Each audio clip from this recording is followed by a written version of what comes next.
రాజధాని అమరావతి లోక్సభలో ఆమోదం పొందినందుకు ఆంధ్ర రాష్ట్ర ప్రజలందరికీ ఈరోజు ఒక పండగ రోజుగా జరుపుకోవడం జరుగుతుంది.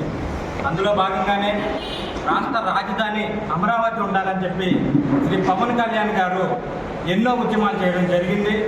అక్కడున్న రైతులకి ఒక పెద్ద కొడుకులాగా అండగా నిలబడడం జరిగింది. ఈరోజు రాజధాని అమరావతి అంటే అది ఒక రాజధాని మాత్రమే కాదు, ఆంధ్రప్రదేశ్లో ఉన్న యువత అందరికీ రేపటి ఒక భరోసాగా కూడా అందరూ భావిస్తున్నారు.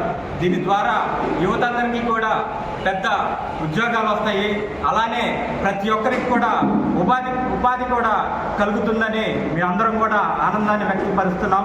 అలానే శ్రీ నారా చంద్రబాబు నాయుడు గారు కూడా అమరావతి రాజధాని ఉండాలని చెప్పి మళ్ళీ అధికారంలోకి వచ్చి ఈరోజు అమరావతిని 5 కోట్ల మంది ప్రజలకి బహుమతి ఇచ్చినందుకు ఆయన కూడా ప్రత్యేక ధన్యవాదాలు తెలియజేస్తున్నాము. అలానే పార్లమెంట్లో ఆమోదం పొందడానికి ఎంతగానో కృషి చేసినటువంటి శ్రీ నరేంద్ర మోడీ గారికి కూడా శుభాకాంక్షలు తెలియజేస్తున్నాము. అందులో భాగంగానే 1631 రోజులు అక్కడున్న రైతులు దీక్షలు చేశారు. వారందరూ కూడా ఈరోజు గుండెల మీద చేసుకునే పడుకునే రోజు ఇక ఆసన్నమైంది.